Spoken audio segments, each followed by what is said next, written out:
Hello students, अब हम करने वाले हैं क्वेश्चन नंबर 79। 79 क्वेश्चन में क्या पूछा हुआ है? The correct order of decreasing basic strength of the given amines. आपको अमाइन का बेसिक स्ट्रेंथ बताना है, ठीक है। तो देखो, जो अमाइन होता है, अमाइन का आप बेसिक स्ट्रेंथ की बात तब करते हो, आप उसके स्ट्रक्चर के बेस पे करते हो, ठीक है। अमाइन के स्ट्रक्चर के बेस पे उसकी बेसिसिटी की बात होती है। अब जो उसका बेसिक कैरेक्टर होता है अमाइन का, वो डिपेंड इस पे करता है कि वो कितने आसानी से केटायन फॉर्म कर रहा है, ठीक है। मतलब वो कितने आसानी से प्रोटोनेशन कर रहा है, ठीक है।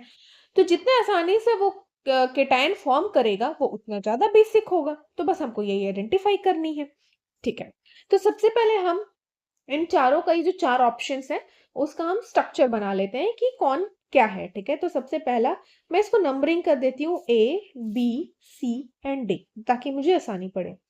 सो ए इज एन इथाइल इथेनामाइन, ठीक है। तो ये बन जाएगा मेरा C2H5 N HC2H5, ठीक है। Okay, let's talk about B1। B is ethyne ethanamine, okay. C2H5 ethanamine हो गया ये, ठीक है। सी की बात करते हैं। सी इज एन मिथाइल एनिलीन, ठीक है। सी इज C2H, सॉरी C6 आ जाएगा ना, यहाँ पे एनिलीन दिया हुआ है, तो इट्स C6H5 N CH3 और H, ठीक है। And D1 is benzenamine, okay, benzenamine C6H5 NH2 लिख देती हूँ मैं डायरेक्ट, ठीक है। तो ये हमारे चारों ऑप्शंस मैंने बना दिए हैं। अब एक चीज ध्यान देना बच्चों, जो सी और डी वाला जो मैंने बनाया है उसमें आप देख सकते हो कि C6H5 है, मतलब यहाँ पे क्या प्रेजेंट है? बेंजीन रिंग प्रेजेंट है, जिसको कि मैं ऐसे भी लिख सकती थी, दिस इज बेंजीन रिंग, और यहाँ पे nitrogen, this is 6CH3 and this is H, ठीक है। और ये वाले को भी मैं लिख सकती थी एज अ बेंजीन के फॉर्म में, जिसको कि N, एक एच इधर एक एच इधर, और यहाँ पे हमारा लोन पेयर प्रेजेंट है, ठीक है। ओके, तो अब देखो कि आपने एक चीज नोटिस किया कि जो हमारा ए और बी है वो हमारा एलिफेटिक अमाइन है, और सी और डी जो है हमारा वो एरोमेटिक अमाइन है।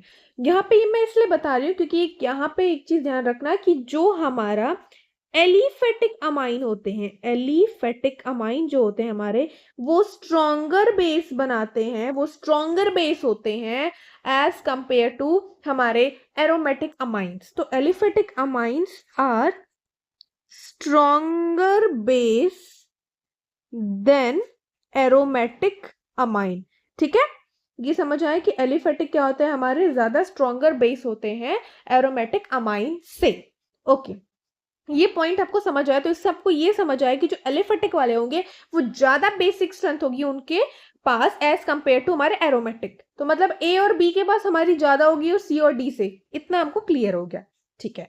नेक्स्ट एक चीज और ध्यान रखना कि जो हमारा पी के बी वैल्यू होती है, ठीक है, कौन सी वैल्यू? हमारी पी के बी वैल्यू जो होती है, ये जितना ज्यादा लोअर होगा उतनी ज्यादा जो हमारी बेसिसिटी है वो हाई होगी, ठीक है।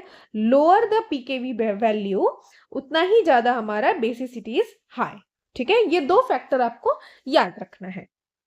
अब हमको ये पता चल चुका है कि ए बी जो कि एलिफेटिक अमाइन है वो ज्यादा बेसिक होगा एज कंपेयर टू एरोमेटिक, मतलब मेरे सी और डी से, ठीक है। तब ए और बी में भी पहले कौन आएगा, इसको देखने के लिए अपन देखते हैं कि आपको पता है बच्चों कि जब किसी कंपाउंड में, मतलब अमाइन के केस में, जब CH3 ग्रुप लगा होता है तब इतना नहीं लोड होता है, क्योंकि स्टेरिक हिंड्रेंस नहीं है यहाँ पे, है ना। हमारा मिथाइल ग्रुप इज क्या है? हल्का ग्रुप है, ठीक है। तो इसके कारण स्टेरिक हिंड्रेंस नहीं होता। लेकिन आप मिथाइल के आगे जब बढ़ते हो, जैसे कि इथाइल हो गया जो हमारे क्वेश्चन में दे रखा है, तो ये एक बल्की ग्रुप है ना, ये एक हैवी ग्रुप है, जिसके कारण हमारा स्टेरिक हिंड्रेंस लगता है, और ये प्लस आई इफेक्ट भी शो करता है, जिसके कारण जो हमारा इसके जो बेसिसिटी का सीक्वेंस है वो हो जाता है हमारा कि C2H5 का जो ट्वाइस, मतलब दो जिसमें लगा होगा, वो ज्यादा बेसिक होता है एज कंपेयर टू हमारा जिसमें कि सिंगल लगा हो, ठीक है। जिसमें कि क्या हो? सिंगल लगा हो, जो कि हमारे सेकेंड वाले में है। तो इससे हमको ये पता चला कि जो ए है वो ज्यादा बेसिक है बी से, ठीक है। ओके, अब सी और डी में देखते हैं कि एरोमेटिक में हम कैसे पहचानेंगे कि कौन ज्यादा होता है। इलेक्ट्रॉन रिलीजिंग ग्रुप जो होता है, ठीक है, या इलेक्ट्रॉन आप डोनेटिंग ग्रुप बोल सकते हो। इलेक्ट्रॉन डोनेटिंग ग्रुप, याद रखना, इलेक्ट्रॉन डोनेटिंग ग्रुप जो है वो आपके बेसिक स्ट्रेंथ को इंक्रीज करते हैं। वही जो हमारे इलेक्ट्रॉन विड्रॉइंग ग्रुप जो होते हैं, ठीक है, यहाँ पे जी होना चाहिए ग्रुप के लिए, ये हमारे बेसिक स्ट्रेंथ को कम करते हैं, ठीक है। तो आप जैसे सी और डी में देख सकते हो कि यहाँ पे हमारे पास CH3 प्रेजेंट है ना, जो कि प्लस आई इफेक्ट देता है, और ये डोनेटिंग ग्रुप है, ठीक है, ये हमारा क्या है, इलेक्ट्रॉन डोनेटिंग ग्रुप। और वही डी ऑप्शन के पास कोई भी ऐसी ग्रुप नहीं प्रेजेंट है। तो CH3 प्रेजेंट होने के कारण इसकी बेसिक स्ट्रेंथ ज्यादा हो जाएगी हमारे डी से। तो यहाँ पे सी का ज्यादा हो गया डी से, ठीक है।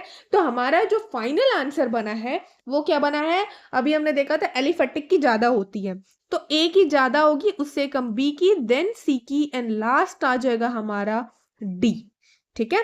तो इसका आंसर क्या बैठ रहा है, आप देख सकते हो, जो फर्स्ट ऑप्शन है वही हमारा करेक्ट आंसर होगा।